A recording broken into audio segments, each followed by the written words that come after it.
Good morning. Thank you for quickly gathering into the auditorium and sacrificing the time away from your classroom instruction this morning. It is my distinct pleasure to welcome you Recording has started. Welcome you to Love, Money, Work, a career in social entrepreneurship. A special thank you to the World Affairs Council of Pittsburgh for their work in organizing this event, which will provide us with the opportunity to share some time with Ms. Jessica Jackley, who is a co-founder of the revolutionary microlending website, kiva.org. My name is Mr. Kreider, and I have the privilege of serving as principal of North Allegheny Senior High School. Today's presentation aims to help students of all ages understand how they can utilize their skill set to create a meaningful profession for which they have a passion. Jessica is one of the world's leading female entrepreneurs and can personally attest to the importance of using a diverse and seemingly unrelated set of skills to build a unique career. Best of all, she is a product of North Allegheny Senior High School and is a solid role model for all students. Along with the World Affairs Council of Pittsburgh, I'd like to thank our staff for organizing this event, Mrs. Will, Mr. Tozier, and Mr. Over. I would also like to remind all participants that today's session is being recorded, and would like to ask that those joining us on video conference satellites to mute their mics so that it does not interfere with this morning's presentation. Joining us through video conference are the following participants, and if you could wave to make sure that our broadcast is going through properly. We have a student from NYU and New York University. I'm not sure if we can see them up on the screen yet. We also have Greenwich Academy from Greenwich, Connecticut, who I believe is not in our session yet. A little bit closer to home, we do have those with us from Quaker Valley High School, and I know that we can see them on their monitor. Quaker Valley, you're there. Perfect, thank you, welcome. Joining us in our auditorium, we have local friends and neighbors from Hampton High School, and from our hosts, we have students from North Allegheny Intermediate School, and we also have our students from North Allegheny Senior High School. Welcome to all of you. At this time, please join me in welcoming to the podium Ms. Aminia Massoub, who serves as the Director of Educational Programs at the World Affairs Council of Pittsburgh.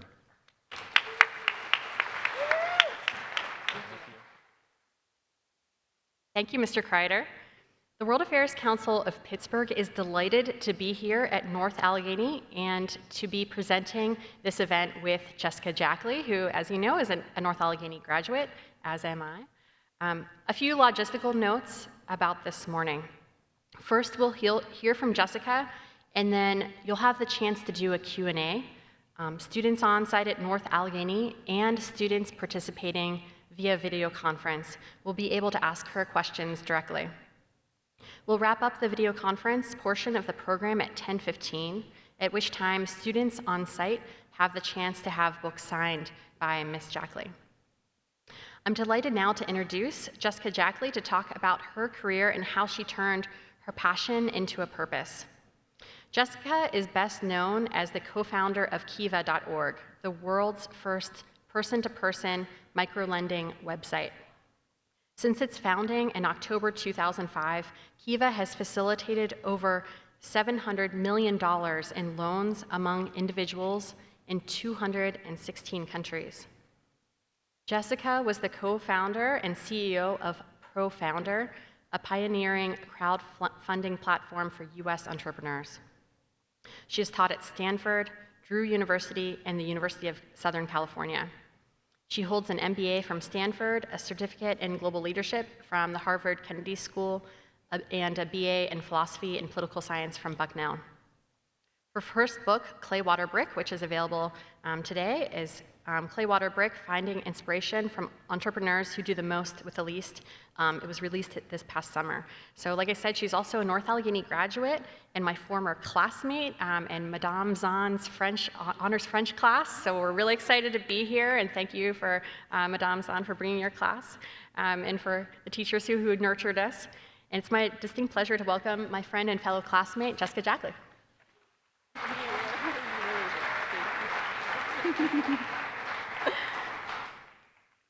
I think I'm the shortest person. I'm just gonna do this so you can see my face also. All right. It's okay. Okay, if you can hear me in the back, give me a little wave. The backpack. Oh, hi, great. Thank you so much, Amina. Thank you for your time this morning. I don't take it for granted. This is by far the most amazing thing of the last year for me. I'm so I also had another baby. That was great also, but I'm so ridiculously excited to be here. Was that the baby? Okay, baby. Yay, okay, baby. Thank you.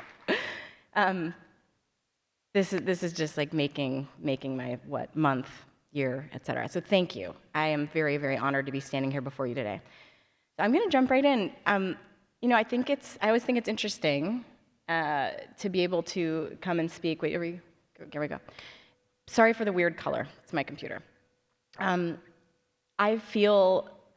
always pause when I get invited to speak as an entrepreneur.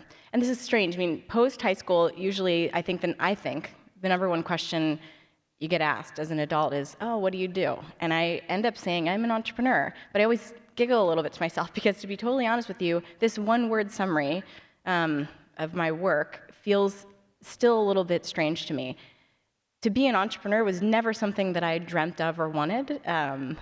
In fact, I remember growing up, I thought business was like the worst. For-profit entities were terrible. Don't worry, I changed my mind. Everything works out okay. But I was kind of a hater. And I remember thinking, just go with me. I had all these negative images of business. And I thought entrepreneurs were like the worst of the worst because they were starting businesses. And I thought businesses were about being selfish and taking stuff. And I didn't want to be these people, right? Like, these were not my people. These were not my guys. I did not relate to them. I thought, this is business. It's bad. It's awful. I'm not into this. No. And again, being an entrepreneur, I thought these were like the gang leaders. This was the worst. So entrepreneurship, the opposite of what I wanted to be. I wanted to be with the good guys. And who I thought the good guys were, I thought it was very black and white, were folks working in the social sector and nonprofits, right? I thought nonprofits were the opposite. They were about giving and being generous and solving really important problems in the world, not just, again, creating. I made a lot of negative generalizations in my head about business growing up, but not just making stuff that the world didn't need.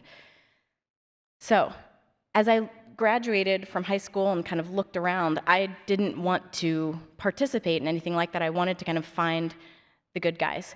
But there was a little bit of a problem because a lot of the nonprofits and the organizations that I'd encountered growing up had told me a particular story about poverty. And even in other places where I encountered a lot of wonderful wisdom and truth, like, for example, church, right? I went to Sunday school every week growing up, and I remember hearing things like about service that really motivated me. Things like, what you do for the least of these, you do for me, that Jesus said. I remember also hearing things that not just motivated me, but scared me and kind of confused me about service and poverty. For example, I remember my Sunday school teacher saying, to a class of like 5 or 6-year-olds, Jesus told us the poor would always be with us. And this scared me because I remember that was the first time that I had imagined that there might be a problem in the world that couldn't be fixed. That there was this long line of people that were always going to be with us, be with me. And I would turn around all the time and they would be there and they'd want me to share my stuff with them. Now, granted, this was my worldview as a 5-year-old, but I still felt both motivated and sort of overwhelmed, a little panicky, a little nervous about this idea of poverty and about trying to be useful in the world and trying to help. Now, these feelings, unfortunately, the latter part of this, feeling overwhelmed and kind of disappointed, maybe even angry a little bit and hopeless about this huge problem that wasn't going away, that set of feelings followed me around for quite a while. And it intrigued me and made me want to figure it out. But I think the reason that I felt so negative about it sometimes is that a lot of the stories I heard about poverty, again, growing up, looked and felt like this. They were stories focused on sadness and suffering, desperation, hopelessness, and just only the bad stuff in a lot of other people's lives. And I started to group these people, the poor, together, and started to think of them as very distant from me. And I still wanted to be helpful. I still wanted to serve them and work with the good guys, right, to help alleviate poverty. But the truth is, it felt to me like the ways to get involved and the things that I could do, my options, were really only very few and very narrow. I would hear, for example, a great, well-intentioned pitch from a nonprofit that wanted to get me involved with their work, and the pitch would basically be, sad story, I would feel terrible, guilty, even shameful about my own middle-class American wealth. And then, right as I was feeling at my worst, I would be given a way out. I'd be given an 800 number to call or some action to take, usually involving, a little bit of money. Sometimes even, this was the big pitch for me, only the cost of a cup of coffee. I don't know if you saw me like chugging my coffee, but I really like coffee. So this was a not that easy of a pitch for me. I thought, oh my gosh, do I have to like not drink coffee and give my money instead to the poor? Can I drink coffee and just give that same amount? Anyway, I think it was easy for me to like get caught up in the idea that maybe there was this little way to get involved and kind of check it off my list. I had helped enough that day and feel better. But unfortunately, this cycle of hearing a sad story, feeling bad, getting involved, quite honestly, often to make myself feel better, not necessarily out of a truly thoughtful place or a truly altruistic place to serve somebody else. I wanted to make the sad stories go away. This cycle put a barrier between myself and the people that I so longed to serve. And this deep yearning that I had had for my whole life to have this interaction, this meaningful relationship with the poor, right? And to be significant in somebody else's life started to feel mostly like a transaction and a little bit of a way to buy my right to go on with my life or my day until I heard the next sad story. So, look, my involvement, I think, for decades, for the first two-ish decades of my life, could be summed up by that little jar, right? The please give jar. Kind of throwing change in the jar, throwing something small at the problem that sort of made me feel okay, like I was participating, but really didn't scratch that itch, really wasn't very satisfying to me. So, fast forward a little bit. By the time I was thinking back to where I was, how I was thinking, how I felt when I was a senior in high school at this school, and this is a very special sneak peek into my life as a senior in high school. So I literally grabbed this, my brother's here, I grabbed this from my mom this morning, and like put it on the carpet and took a picture and then ran here. But this, you can laugh. I mean, nobody's laughing. There's some funny things I think I'm saying. This is me. I don't know how I was smiling that way. But anyway, this is my senior prom picture with my good friend, who I'm still in touch with, Barry McLaughlin. Listen, this happened a little over a week after I had returned from Haiti, kind of my first week-long, it was a week-long experience with my church, doing service there, helping to rebuild part of an orphanage, and spending a week with people who lived so differently than I did in such abject poverty. It had spun my head around and broken my heart open. And then I came back and it was prom, right? Like for me, the sort of most luxurious, spending all this money on a dress and a fancy limo to go out with a bunch of my friends for an evening. It was such a contrast. And although I'm smiling in a super weird way in that picture and wearing an awesome dress and everything, I inside was really confused. And in fact, I had a little bit of a breakdown on the dance floor right here in this building because I felt like I didn't know how to be true to the experience that I had just had a week earlier in the midst of, getting as close as I'd ever gotten to real, true, kind of rolling up my sleeves and having direct contact with the poor, people that I so longed to be helpful to. And then I came back and felt like my world was so close but so far away from theirs. I didn't know how to be true to that experience without kind of feeling bad again. I didn't know how to put it all together. So that's me, senior in high school. Let's fast forward a little bit. So I go to college, I study philosophy and poetry, not business, not entrepreneurship until later. I eventually went back to Stanford and got my MBA, but only years later after I finally felt like, okay, I should learn about this stuff to get things done in the world that I wanted to get done. But I studied things that I loved, things that I thought would help me ask good questions and kind of peel away assumptions that I might have had in the world. That was the philosophy part of things. Poetry, I just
every day, people were coming through those doors thinking about how to use business thinking to solve social problems, and even entrepreneurial thinking to solve social problems, the things that I really cared about most. And quickly, I realized I had landed in a pretty good place, and I'd kind of found my people. These were people that had as much passion as I did, but were being incredibly smart and thoughtful about getting things done to solve those problems. So fast forward a little bit more, I'm there for a few years. My job changed and evolved, and I loved it. And I eventually had this sort of rare, precious, wonderful kind of lightning bolt moment, this aha moment when I heard a new story, not just about entrepreneurship, but also about poverty. So it totally changed what I thought was possible in the world. It changed the narrative that I had heard about these other people for decades. So, is everything okay? What just happened? Okay, the show will go on. So I heard this guy speak. I stayed late after work. There's this guy, Dr. Muhammad Yunus, who I'd never heard of before. It was the fall of '03, and he was speaking. You're right. He was speaking about his bank for the poor called the Grameen Bank. Now, truth be told, I thought this is like a scam. This is super sketchy. So I went to this lecture, sat in the back, and thought, I'll leave early if this is really lame. But it turned out that it wasn't. This was, again, fall of '03, 3 years before Dr. Yunus and his Grameen Bank would win the Nobel Peace Prize for their work pioneering modern microfinance. I didn't know that at the time. It was 3 years before. But I sat in on this lecture, and it changed my life for 3 reasons. One, I learned about microfinance. Now, for the philosophy major, I was still kind of wrapping my mind around anything with the word finance in it. But think of all the things that you might access at your bank, and think of how all those products and services might be tailored to the needs of somebody living on a few dollars a day. That's a good enough definition of microfinance for me and for our purposes today. So I learned about microfinance. In particular, I learned about microcredit, these very tiny loans for the entrepreneurial poor. Imagine a goat herder who has 10 goats and wants to have 20. Imagine that person getting, sometimes $25, $50, maybe $100, maybe a few hundred at most. Imagine that person accessing a little bit of credit to buy some more goats and buy some more food and build a fence, to do the very basic small improvements that they might need to take their daily survival activities and kind of change the trajectory just a little bit and take those to the next level so that they have a little bit more of a sustainable livelihood and an income to support themselves and their family. That's the story of microcredit in particular, these small loans that I heard that night listening to Dr. Yunus. Totally blew my mind. I had never heard of anything like this. It's not the silver bullet, but it is a pretty amazing tool to alleviate poverty in the world. And I was just buzzing. I thought this was the greatest thing I'd ever heard. So 1, wow, microfinance and microcredit. 2, Dr. Yunus. I don't know if anybody here, and I can't really see you guys very well, but has anyone ever heard Dr. Yunus speak, either live or online or anything? So I highly recommend Googling him. Basically, his story is as follows, and I'm going to summarize very, very quickly. He was a professor at the University of Chittagong in Bangladesh, teaching economics, and had all these theories about why people were poor and how to lift them out of poverty. And things really started to happen for him when he left the halls of academia and sat down on kind of the other side of the tracks with a group of women who were very poor. They were basket weavers, and they were barely making it. And he asked them directly to hear their stories. He asked them why they thought they were poor. What was the cycle of poverty like in their daily lives? And they explained to him how they woke up every day without anything that they needed. They went to a local moneylender who charged them sometimes 300, if not 3,000%, and I'm not misspeaking, I'm not that jet-lagged, 300+%. So they'd borrow a few dollars, buy materials that they needed to weave baskets, made beautiful products, sold them at a profit, but at the end of the day owed everything that they had made, if not more, back to the moneylender. I'd never really understood what a cycle of poverty could look like in the day-to-day life of somebody, and I certainly had never thought about it as being as a person being really trapped because of a lack of access to a resource like, for example, fair capital. So, of course, the way Dr. Yunus's story goes, and again, I'm fast-forwarding, you should listen to him for real, he kind of reaches into his pocket and says, what if I loaned you the $20-ish that this whole village needed to have a fair loan? He didn't charge them 300%, so he does this. They pay him back. They start to change their lives and slowly, again, change their trajectory and lift themselves and their families out of poverty. And the rest is sort of microfinance history. This began the work of the Grameen Bank. And years later, they've served, I actually don't know the stat offhand, but millions and millions of people around the world. And again, Nobel Peace Prize for his work doing this. So wow, this was me, right? I learned, wow, microfinance exists. wow, this amazing man started his work by going and getting close to the people he wanted to serve and listening to them directly, hearing their stories, and being such a good listener that he had sort of this kind of common sense, at least looking back, insight as to how to help them. And maybe naively, I thought even I could do that. Even this philosophy major who had no idea what to put on a resume could sit and listen to people really well. So that was incredibly inspiring to me. And third and most important, he talked about the poor in a way that didn't make me feel terrible about myself, didn't make me feel guilty or shameful, didn't make me feel panicked or overwhelmed. He talked about people who, had economic need, but who were entrepreneurs. This was game-changing for me. And it's hard to express how incredibly drastic this shift was in my head, but suffice to say, and again, I'm not recommending that you all do this, but if you do, you got my support.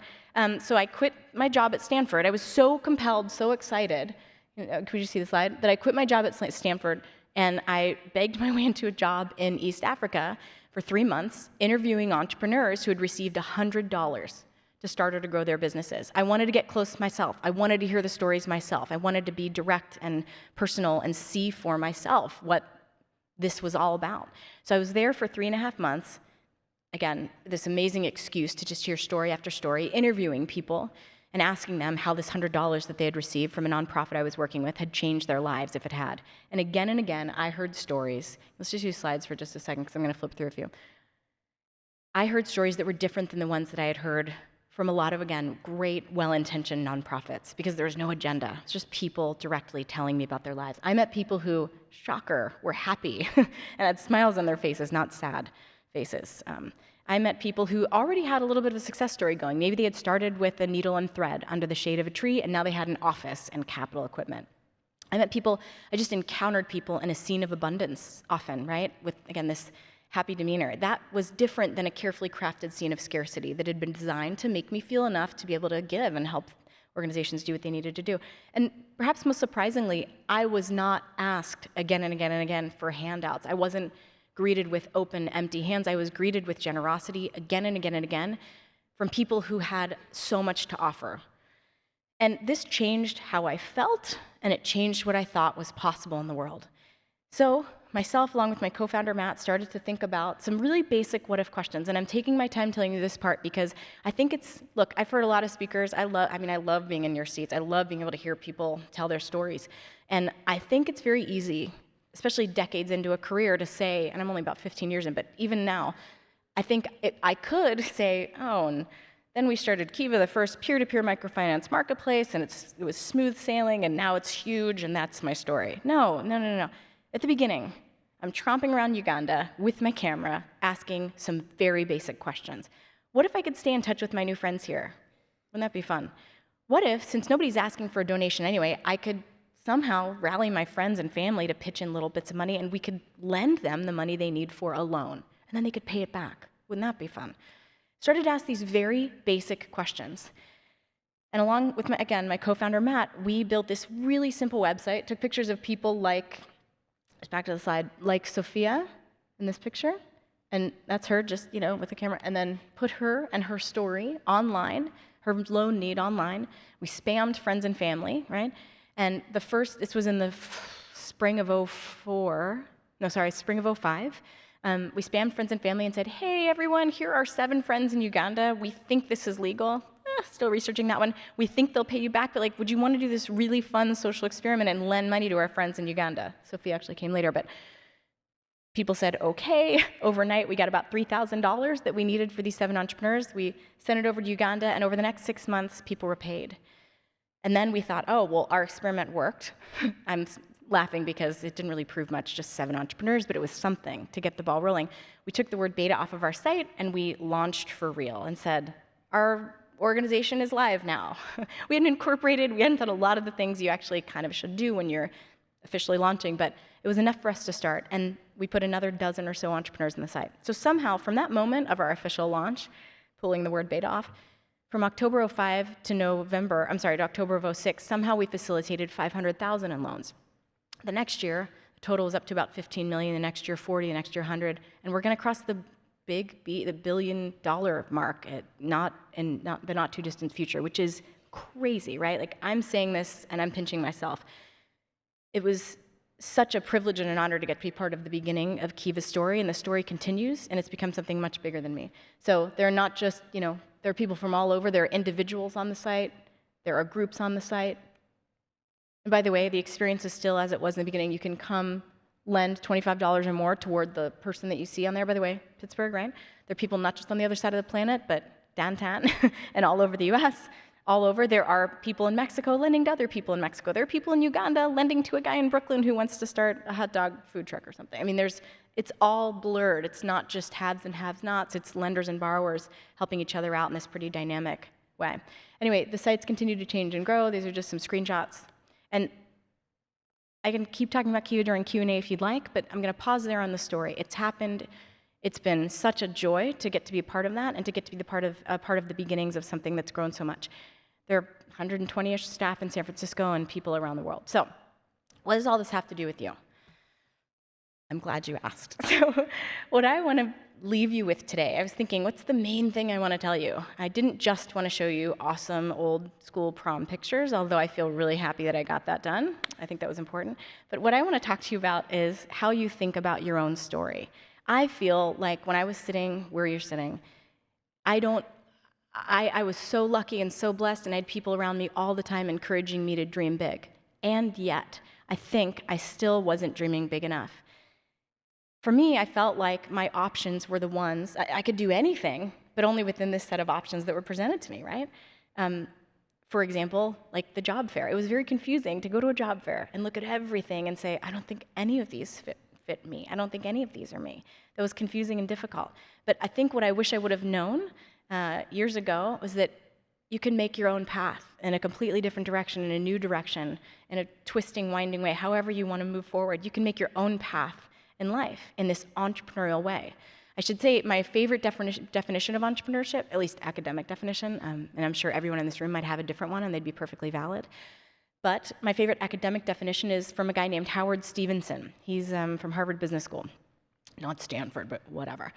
He says that entrepreneurship is the pursuit of opportunity without regard to resources currently controlled. And forgive me if I swoon a little bit, but I think that's a very romantic definition, and I will say it again because nobody in the audience swooned, I don't think.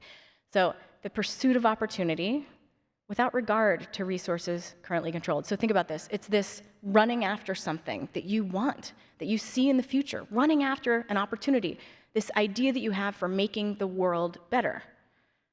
Pursuing that regardless of what you might have or not have, regardless of what the world can tell you is good enough or not about you and your experience or your education, whether at any given time, I guarantee you this, throughout your life, there will always be a way that you can psych yourself out.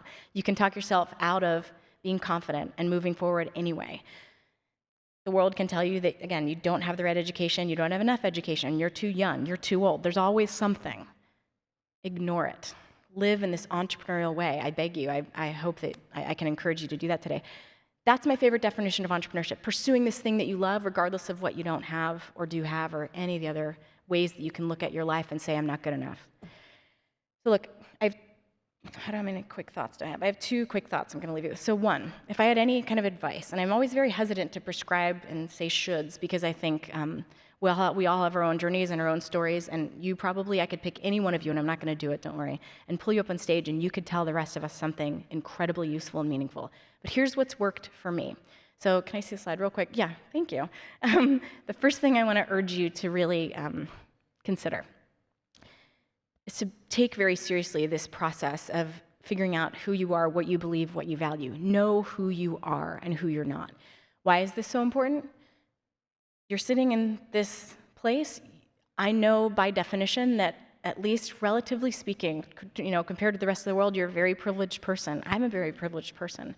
And I think throughout my life, there have been so many great objectively good opportunities, great job offers, great schools, great relationships, right? Wait, this is so inappropriate. I'm going to say it anyway. I remember in high school, at one point, I went on a few dates with the high school quarterback, and he was awesome. Everyone was like, that's an awesome person. And he's wonderful. He was handsome and, this superstar guy, this super popular guy, but he wasn't for me. And so I broke up with him, and it was a little bit hard to explain to my friends because they're like, but it's fill in the blank with he will remain anonymous. And I remember thinking, no, but even if he's objectively great, he's not for me. He's not my person. So look, there will be the high school quarterbacks out there, there will be great jobs, there will be all sorts of things that will come along the path for you. You need to know which are a fit for you and which aren't. You can say yes to a lot of good things and nobody will know the difference. Everyone will be cheering you on and patting you on the back. But if you're not staying true to yourself, doing what you believe and what you value, you'll never really truly reach your own potential and feel the deep, deep joy that is possible to feel, I think, in your work. One other quick story about this, because I think it's important to understand how Kiva has made decisions. 2 years into Kiva, this is so crazy, we were on Oprah with President Clinton, crazy, and I remember the week after that happened, we got back to the office and the phone was like ringing off the hook, and the phone rang one time and there's this guy, and God bless him, I've never met him, but he just seemed like one of these guys who was like, hey, like one of these slick guys. He was like, hey, love what you're doing at Kiva. We have $10 million in our new corporate social responsibility budget, and it was this enormous company that I will also not name and keep anonymous.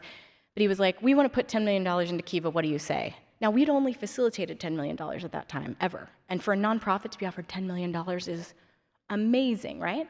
But I asked him, I picked up the phone that day, I asked him what he wanted to do with that money. Did he want to divide it up, give it to all of his clients and his staff and like everyone they've ever met as gift certificates so that individual people could go onto the website and lend money and have this experience of connecting with another person and participating in their entrepreneurial journey and then getting that money back and doing it again and again?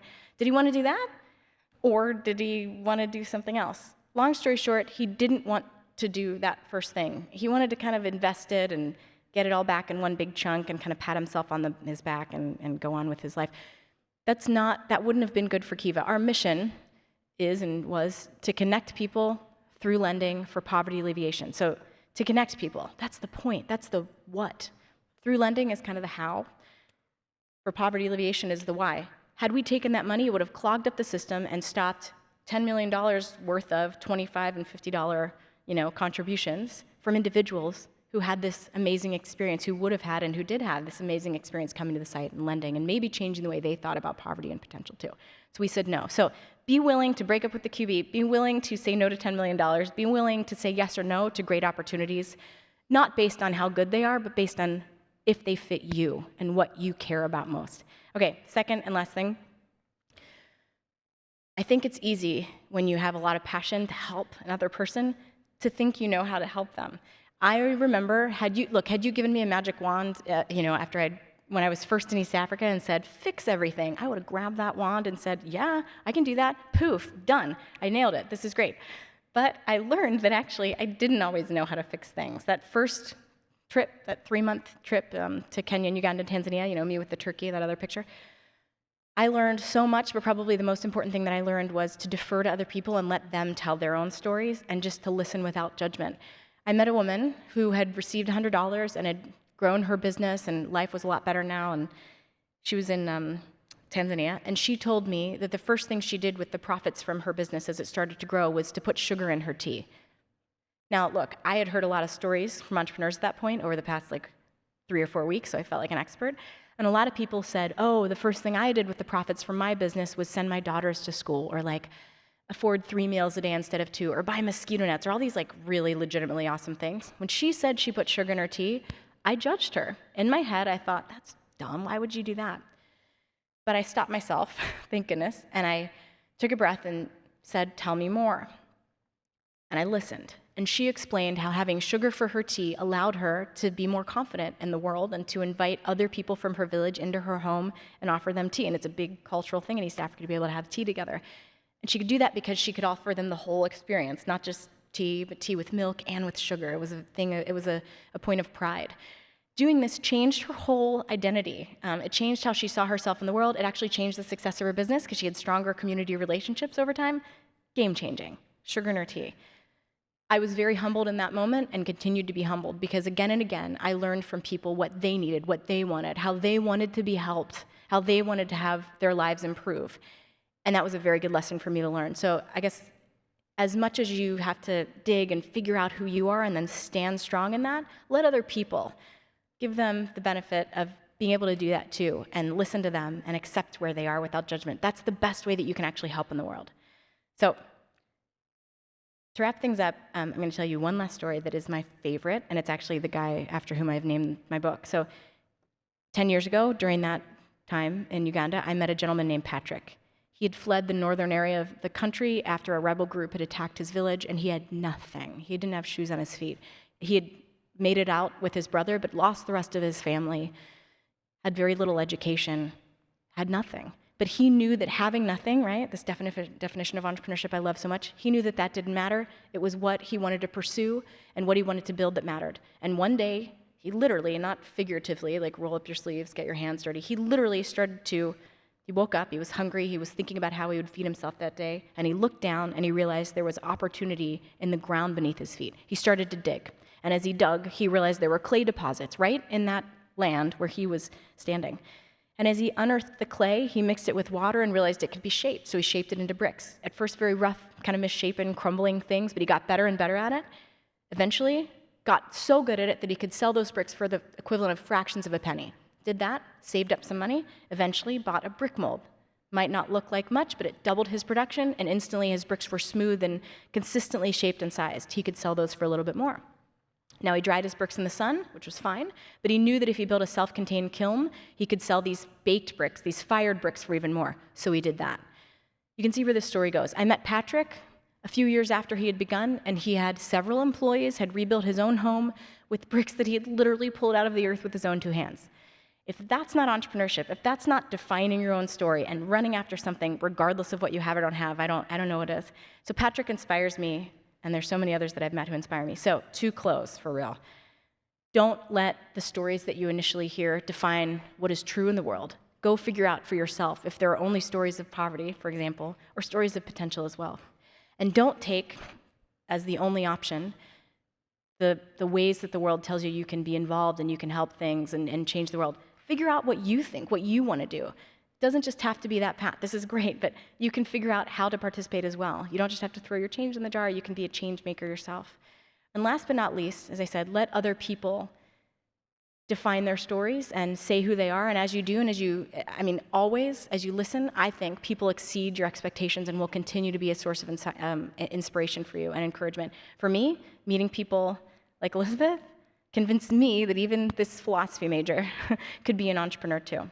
So look, when you get stuck, think about Patrick and remember, more than anything else, that every single one of us can unearth great possibilities. There's opportunity all around us, and sometimes in the ground beneath our feet, and especially within every human being. Thank you. And I totally cheated, and I'm ending on a kid picture. Thank you. Did I grab the mic and walk? Yeah. Okay, so. Okay, cool. I don't like break it. Okay, cool. Awesome. Jessica, thank you so much. That was amazing. So we'll just scoot over here, and it's time. Yeah, it's time. Sure. Yeah, it's time to ask some questions. So students here in the audience, you can line up behind the mic in the pit.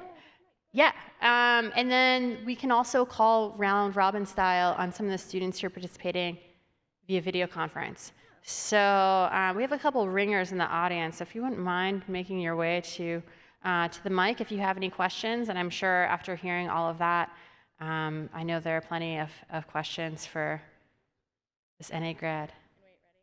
And you can't offend me. Like, you can ask me anything. You can ask me about prom. It doesn't matter. Just ask anything you're thinking.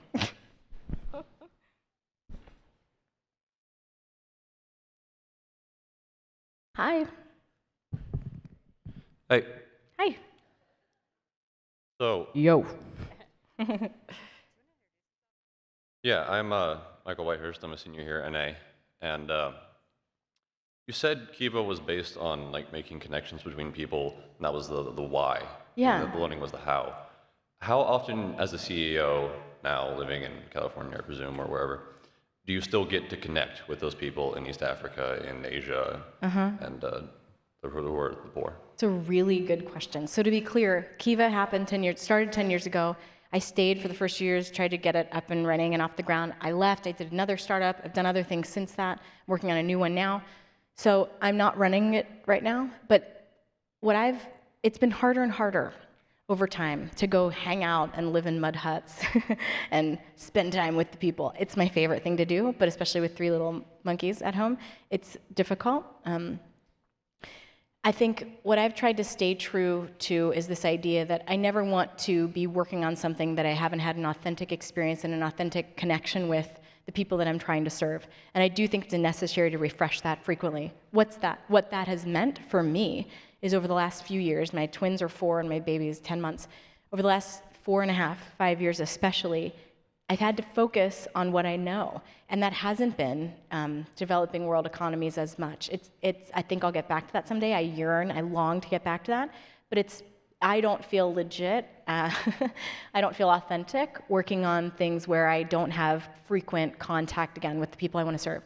So I've worked on other things related to US entrepreneurs and parents. I did some consulting with companies, helping them think through how they treat working moms and dads differently. And then most recently, I'm working on something that's sort of I can't talk a lot about it yet, but it's a blend between social media and wearable technology and philanthropy, which sounds totally random, but it's fun. So that's my answer. I wish it was easier over time, but with little kids, the way I want to parent, it's hard for me to drag them around the world too much, so I stay home a little more. My world is a little smaller and slower and close to home, and that's perfectly good for now. Thanks. Yeah. Do you want me to do? Oh, sorry. Did I get out of the picture? No, you're good. You're good. Yeah, thank you. And I think that's something that's hard for students to realize is that there's like a season for everything. Yeah. And sometimes, like I just say, like, get your yayas out when you can, because you can't do everything all the time. So we'll turn now to Quaker Valley. If you have a question, you can kind of step on up. And then we also have students, I can't tell if it's at Greenwich or NYU. If you have a question, you can unmute and say hello. Yeah. Hi, my name's Ellie Falk, and I'm a junior here. I was just wondering, when you said that you're working on things with like parents and stuff like that, did you mean as a part of Kiva or other like organizations? Good question. So no, I actually am not full-time staff at Kiva anymore. I advise, but I am not there day to day. I left and I started another company that was focused on US entrepreneurs. I left that and I did some investing with a fund focused on companies that are sort of pioneering what we're calling the sharing economy, although it's been happening for a long time. It's just kind of trendy right now, in the collaborative economy. And today, and over the last few years, yes, I've been doing some consulting with large companies that I think, they talk, I'll tell you quite frankly, they talk about struggles that they have with the lack of diversity at the top. They'll get upset about not having women in C-level positions or leadership positions, and yet it's very clear where, for example, a lot of women drop off in corporate America, and it's during the difficult sort of ebbs and flows of off-ramps and on-ramps, as some people call them, of having kids or caring for family members. It's all around kind of caregiving. And so what I've been trying to, I don't know if I should like look there or there to like make eye contact with you. But anyway, hi. But basically, I've been trying to help some companies think through how to support parents better, not just by doing the obvious stuff like, have better paid maternity and paternity leave, that sort of thing, but hopefully think through more innovative ways they can support them during those times. Did you know that the US is only one of 3 countries, we're in there with like Sudan, only one of 3 countries in the world that doesn't have mandated, paid at the federal level, parental leave, maternity leave. It's crazy. State by state, it varies, but it's still pretty abysmal. So it's kind of a big deal. So I'm happy to list off like all the social problems that I see in the world, and you guys can all like each go take one and like tackle it and do something awesome. But that's one I've been working on. Thank you for the question. Great. And the student or students at Greenwich Academy or NYU want to ask a question, if you can just kind of pop forward and we can tell. Also, students at Quaker Valley, if you have any more questions, if you just sit in those 2 chairs up front, then we'll be able to tell that you have a question. So we'll turn the students at North Allegheny. All right, Sid. So my question concerns like the future trajectory of microfinance. So obviously there's still a lot of structural barriers that prevent the poor from getting access to capital. So I guess my question would be like, first, like, are businesses getting more and more involved in microfinance? And like, is it easier now for like small scale entrepreneurs to get involved as well? And secondly, stuff such as interest rates and like middlemen, right, who give those loans in the first place, is it becoming easier for the poor to access, like, our interest rates going down? Like, I guess my question just, what is the overall, like, trajectory of microfinance? Is it getting easier? What are the barriers that still remain, and how do we fix that? That is like the smartest question. Yes. Okay, great question. What is your name? Ed, Nice to meet you. nice to meet you. So I'll speak very generally about this because I feel like this could be a rabbit hole, and I'm happy to even talk in more detail after. Overall, the other caveat is, for the last few years, this hasn't been my area of total expertise, but I'll talk generally over the last, like, I guess, 10 years. Overall, while yes, things are improving rapidly and there's more and more access to microfinance services, if you look at sort of the need, the gap is still there. It's slowly closing, but barely. Still only, I want to say, maybe a quarter, maybe a little bit more, of those that need microfinance services have access to them. So even though the total number is going up, total need is going up too, and so that percentage is kind of staying same-ish. I think this is right. I'm 80% sure that's correct. The trend is correct. I just don't know if the numbers are exactly accurate. So that's one thing that's happening. The other big trend is mobile, right? I mean, there are so many really interesting startups coming out that are allowing, that can reach areas that couldn't have been reached before with mobile banking. So that's getting really exciting. I think the other thing is everyone's gotten in the game. So it's not just nonprofits and NGOs and non-bank financial institutions. There are for-profit banks out there saying, this is a great business. The poor actually do repay, like, at incredibly high rates. Repayment rates just on Kiva are almost 99% over the last decade. It's insane. And they're generally high throughout the microfinance sector. I mean, 90%-ish, 93, 95 and up. So banks are getting into this. It's good and bad. I mean, I think overall it's great, but there are those initial organizations that have taken subsidized capital, donations, and reached out in a very mission-driven way, really prioritizing social impact, serving people that are expensive to serve because they live very far away and need a lot of handholding and a lot of training, that sort of thing. Banks are getting in the game, and they're serving people who maybe have graduated through that system, and now they're making a profit off of that. So it's a whole conversation to be had, right? Is that okay? Are we okay with that? There's a real famous case, if you want to look at this, Compartamos in Mexico. Yeah, you're totally in this, right? So that's a whole other conversation to be had. What happens when a nonprofit shifts to be a for-profit to be able to ostensibly serve more people? So a lot of talk about there. We can talk more after, but those are 3 thoughts. Sound good? Yeah. And if you have to leave, thanks for coming. So we'll just keep going with North Allegheny here, unless the students at Quaker Valley, if you step up to those chairs, if you have a question, that'd be super helpful. All right, Sebastian.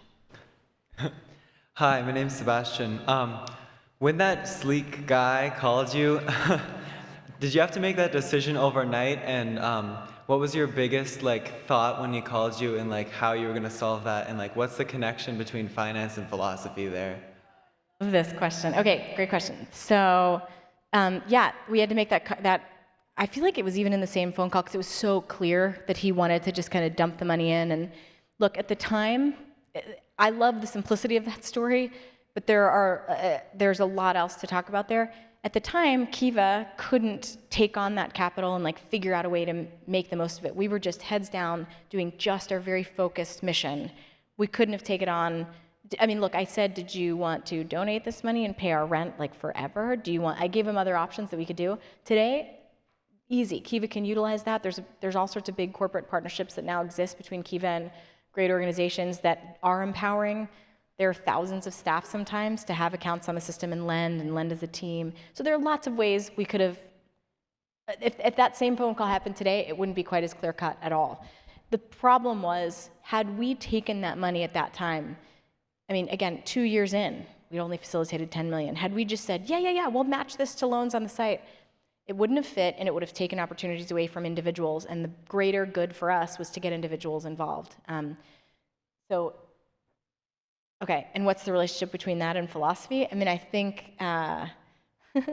think knowing truly what your goals are, knowing what the point is and what the greatest good is there. I think philosophy generally helps me to ask the right questions, I hope, and structure my thinking and make decisions in a way that's very clear, not just always data-driven decisions, what do the numbers say, but integrating the right principles that matter in that moment. So it would, again, it's kind of this objectively good thing, right? Like, it would have been amazing to figure out how to take that money, and we could have changed our mission. We could have, or just done this thing that a lot of nonprofits end up experiencing called mission slip, where you like kind of go off your mission a little bit for an awesome donor who wants you to like operate in this country, even though you had no plans to do that. But you can still like look great, and your numbers look great on paper. So I feel like philosophy helps me to, hopefully, if I'm not communicating clearly right now, to think clearly about what I value, how I should make the decision, and sort of analyze all that together. Does that answer your question? Yeah, thanks. Yeah. Do you want me to just keep going? Let's do this. Okay. All right, my name is Pavle. I'm a sophomore here at North Allegheny, and my question was, so your company, Kiva, they obviously operate kind of similar to Kickstarter and Indiegogo and those kind of companies, like crowdfunding towards these like smaller entrepreneurs. But since you're like operating in a lot of like third world countries like Africa and Asia, what is the motivation for like lenders and loaners to give this money to these people that like, and how do you like assure the loaners that they'll get their money back and like even some extra, or else like why would they be doing this? So like what's the motivation that you're giving to like your clients to like put money into these programs? Great question. So way back in the day, what's funny is like I wasn't using the language of crowdfunding. It turns out we were one of the first crowdfunding platforms. We didn't know that. We weren't using that word. I remember before we actually started, shopping the idea around and talking to anybody that would give us the time of day. We talked to corporate folks and legal folks and people in the government, nonprofit professionals, and the kinds of criticism we got back were often in two buckets related to what will the incentive be, right? This question, what will the incentive be for the lender? The nonprofit people said, this isn't a tax-deductible donation. Nobody's going to contribute to this. People want to be able to like get a tax write-off. We're like, okay. The for-profit folks said, this is not an interest-bearing investment. There's no possible financial upside. There's not even dynamic potential upside. There's nothing here. This is like the worst investment ever. You get 0% interest. It's awful. And so we had this new thing on our hands, this idea of the 0% loan. And we didn't know if there would be like just look this up too, but disruptive innovation, right?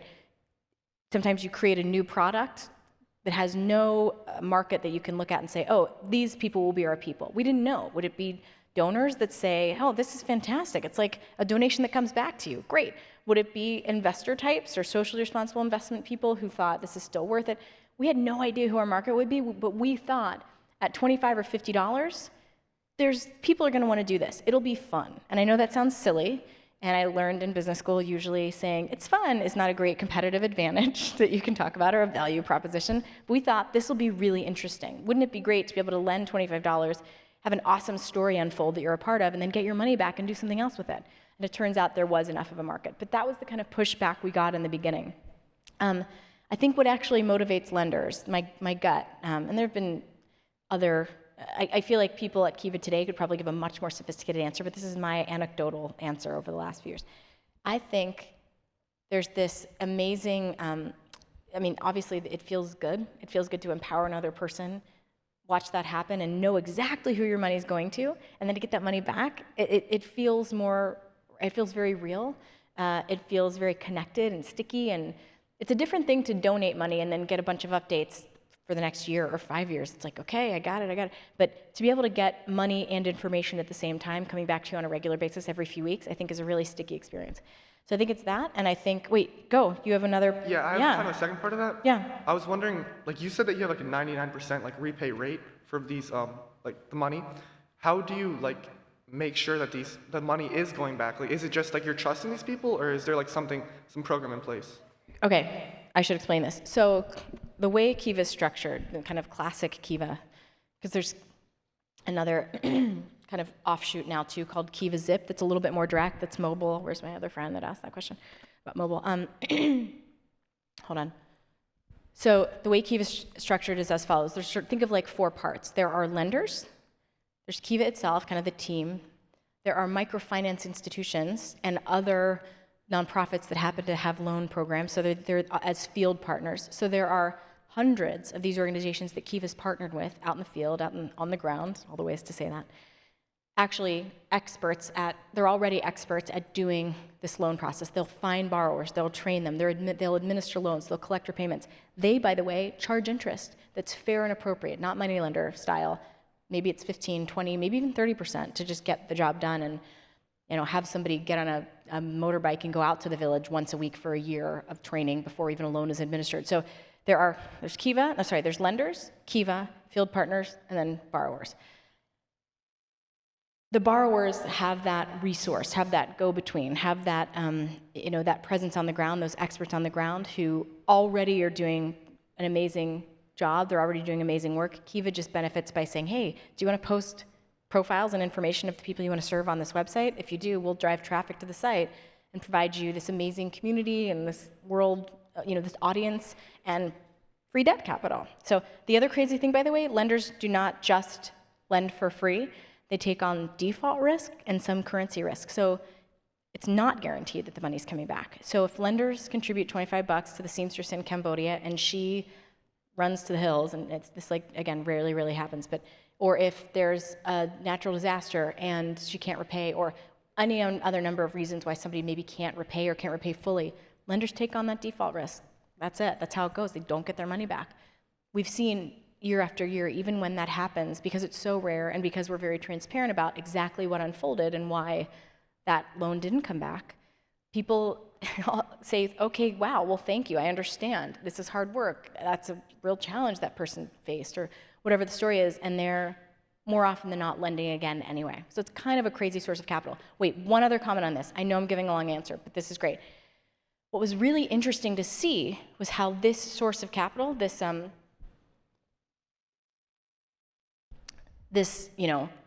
what's turned out to almost now it's going to be closing in on $1 billion in $25 bits of forgiving free debt capital. It's a crazily competitive. It's such a phenomenal source of capital. Nobody else could compete with that who was lending at any interest rate.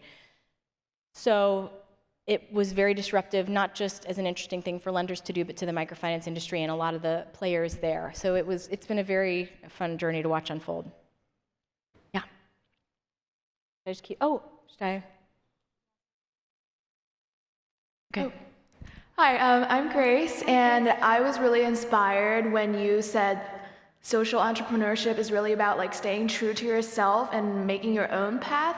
So on that note, I'm also guilty of thinking of business as the bad guys. And so how would you say, is there a specific type of personality or something like that would it take to be an entrepreneur? Or, for example, you're super risk-taking and you flew over to Africa and quit your job, So how would it, for a high school student or a college student, looking to the future, when it comes to dealing with risks and failure? So how would you advise dealing with those things? I love that question, and for what it's worth, I hadn't thought in terms of risk until I went back to business school, and then I learned, I'm super risk tolerant. Who knew? I was just kind of making decisions that made sense to me. I would say this. I wish it wasn't so wordy and so many syllables to say this, but I really feel like the thing that I would hope for anybody here is no matter what work you do, what industry you're in, what kind of thing you want to pursue, if you want to teach, if you want to be a lawyer, if you want to do anything, right? You can do that in an entrepreneurial way. It doesn't have to mean to be entrepreneurial, you have to go start an organization. It can be you get into your first job and you see opportunities to make changes that people haven't before, and you decide to be proactive and solution finding and opportunity seeking, as opposed to saying, this is the way things are, I'm just going to do my job and heads down and not try to think outside of the boundaries that you're sort of given initially. So I feel like it can be baby steps. It can just be a little bit of a change in perspective that can have incredibly big results and big ramifications. So I guess I'll also say this about risk. For me, I really knew what my currency was, if this makes sense. So I knew when I was quitting my job, one of the times, and going to Africa, I knew for sure, even if nothing came of it, I was going to be so excited to have had that experience. I wanted an adventure. I wanted to spend 3 months doing this, regardless of, I had no idea really what it would lead to. I needed to do that for me. And I had enough in my savings just to like get through that. And I thought, okay, if I have to come home and just get a job again and figure out the next thing, I will, but maybe this will lead to something. And so for me, it didn't feel like a crazy risk. It felt like I wasn't looking to guarantee a financial payoff in the short term for this move. It wasn't, I felt like it wasn't a risk because I knew what I valued. I valued getting paid in this adventure, in this next step in my story. And I feel like, by the way, over time, in my work generally, it's really good to know what you value and know how you want to get paid, know what your currencies are. Yes, it's great to you should always negotiate, but to get paid financially, that's lovely and helpful. But I also think to know that, I value working with people that I love and respect and don't ever feel like I need to compromise myself around, and that are just super ethical. I want to work around great people and spend my days that way. I want to work on something I believe in. I want to have autonomy and flexibility. Flexibility is huge for me right now. I often work from home with my kids, and I need that. I'm happy to take a pay cut if I can do those things, right? So I think you can, and you should, think carefully about all the things that you value and all the ways that you can get paid, and make sure you prioritize those. When you negotiate, you should always negotiate. Even your first job offer, do it. Okay, good? Thank you so much. Yeah, do you want to say that, or should I say that? Oh, yeah, sure. I don't want to. So yeah, we'll turn to Quaker Valley next. We have about 5 minutes left, so it's just just talk really fast. Ready, go. Hi again. Hi. I was just wondering. Okay. Yeah, you're good. Right when you started Kiva, how did you manage communications to the places where the lenders were giving money, and how did they connect with people who were getting the money to put them on the website before you had formed connections with other not businesses but organizations that aren't in the U.S.? Yeah, so before we had a huge network of field partners, it was just, we did start with field partners, but often they were just individuals or smaller organizations that were willing to facilitate loans and do what we needed to do, right? Collect information from lenders, take a picture of the goat herder with the new goat, and do an update to lenders. So it was very simple and scrappy at the beginning, and eventually we just worked with larger and larger institutions that would work with us. So that's my short answer, and I'm going to keep talking quickly. Good? Quality control on my answers? Okay. I'm Julie, I'm a junior here, and my question was actually about the lender-borrower relationship. So on the website there was a profile for each of the borrowers, and it told them what exactly they wanted the money for and what they were going to do with it. I was just wondering, for larger corporations or even individuals, how often do they get to see feedback from these people, and how do they connect with them after, even after a few years after the money's been used? So the shortest answer is every lender's story as it unfolds is different. Ideally, there are several qualitative updates as well as just getting repayments back for each lender. There's always something at the end of the loan, worst case, but there are a lot of different ways that Kiva tries to pull out more of the qualitative story along the way.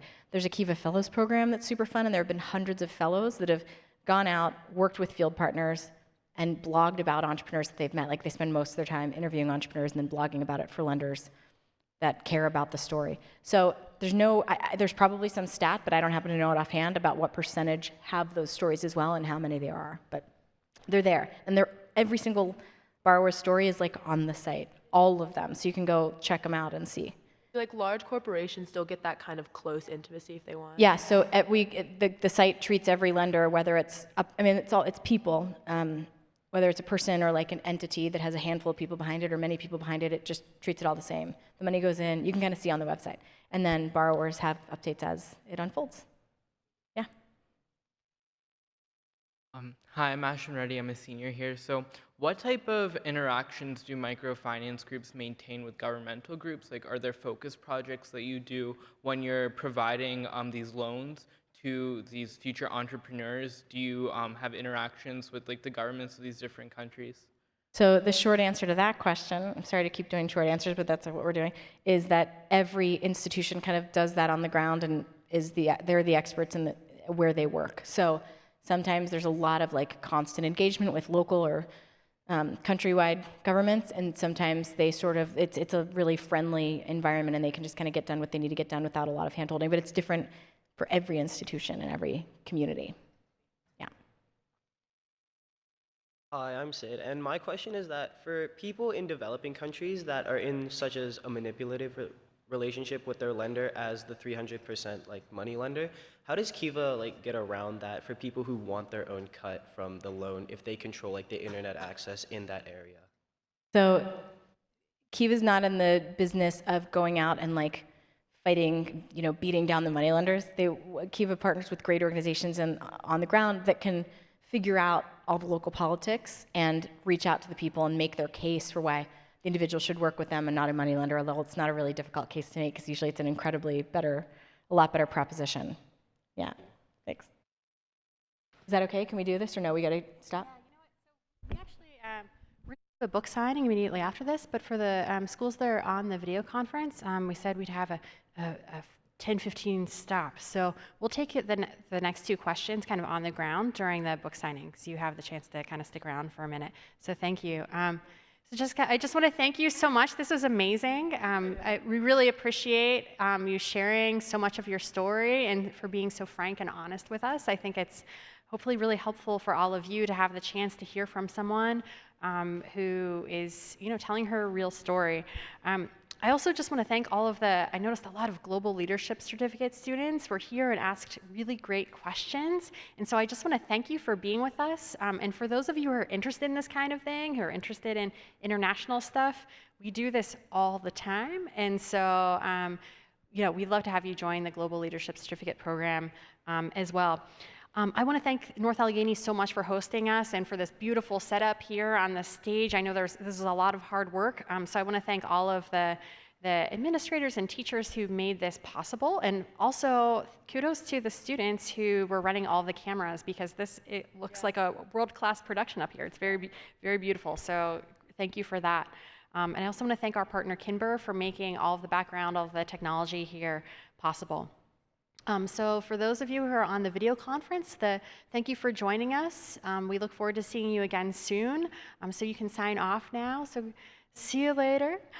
Bye. And for those of you who are interested in buying one of Jess's books, we'll do a book signing right up front. And you two gentlemen down there, you're in the perfect place to ask Jess some questions immediately after this. So thank you so much for having us here.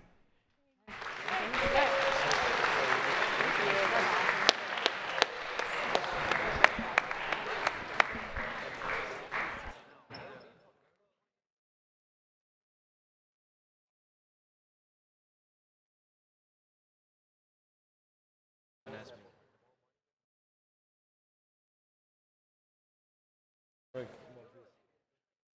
no stuff. What's your question? Huh? What's your question? What do you plan on the future for Kiva? Cheers. How should I even approach this? I'm gonna make the question sound better than because that sounds like stupid. It's like a gentleman's naked. That's why, my friend, you must always Frank, what was your question? I'm asking right now. What?